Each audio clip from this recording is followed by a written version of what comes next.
បាទសូមជំរាបសួរបាទម៉ែបងប្អូនបាទថ្ងៃនេះមានសម្រាយវីដេអូទូទៅនឹងថ្ងៃនេះមាន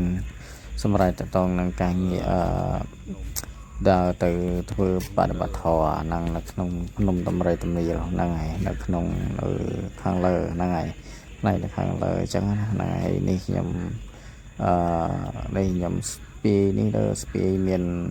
សម្រាប់ប្រដាប់ប្រដាសម្រាប់គេងសម្រាប់អីនៅកណ្ដាលភ្នំនៅ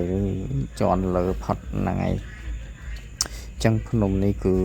សដើគឺខ្ពស់មែនតើនឹងអត់អាចកំណត់កម្មអញ្ចឹងណាពេលព្រោះភ្នំនេះគឺចឹងធ្វើតាំងពីយូរលងណាស់ហើយអញ្ចឹងណាហ្នឹងហើយជាយូរដែរអញ្ចឹងណាចាក់សាបហ្នឹងតើដើហ្នឹងចោតតិចចឹងណា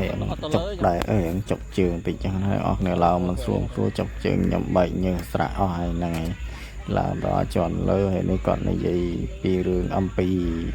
លោកយាយខ្ញុំបាត់រៀបបង្ហាញមុខទេដោយសារកុំអោយ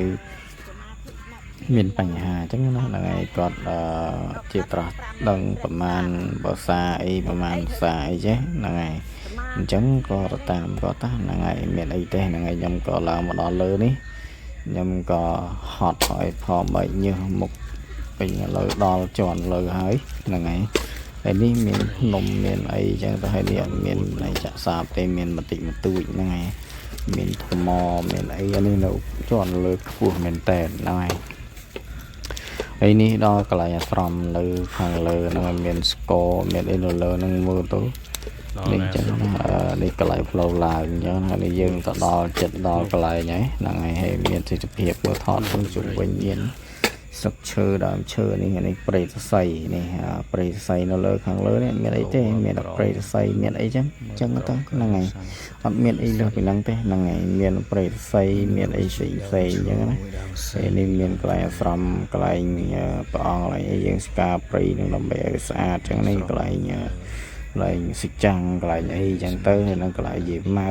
តបយាយម៉ៅកាចំនួនមុនអញ្ចឹងទៅណាហ្នឹងហើយក៏ចំនួន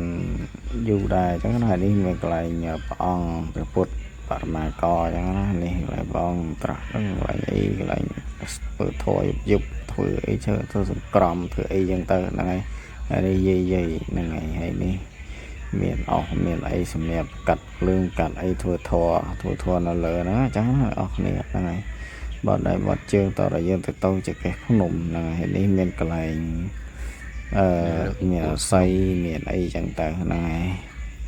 ហើយយើងមានអីទេវីដេអូនេះហ្នឹងហើយមានស្គរមានអីមានពីងមានទឹកសម្រាប់យើងងូតទឹកងូតអីចឹងទឹកពេញពីងទាំងអស់ហ្នឹងហើយបើមិនធ្វើអញ្ចឹងទេអត់បានអីធ្វើទេហ្នឹងហើយដោយសារពឹងទាំងអស់ហ្នឹងអញ្ចឹងទៅហ្នឹងហើយបើយើងមិនធ្វើអញ្ចឹងទេយើងអត់មានអីត្រូវធ្វើទេអញ្ចឹងណាប៉ុន្តែយើងយ៉ាងហោចណាស់ក៏បានជួយនេះចឹងបោសសម្អាតទីឃ្លាកន្លែងហ្នឹងដើម្បីឲ្យស្អាតចឹងទៅហ្នឹងហើយងាយស្រួលធ្វើការចឹងណាហើយកន្លែងម្លងនេះគឺជាម្លងឲ្យថ្មដែលយើងម៉ៅកាលចំនួនយូរដែរចឹងណារៀនបកស្រាយច្រើនចឹងណាហើយខ្ញុំដឹងតាចាស់និយាយចឹងទៅហ្នឹងហើយហើយនៅទីលើនេះមានស្រមធំចឹងណានៅលើនេះមានកន្លែងបដិបត្តិធម៌ចឹងវាទៅ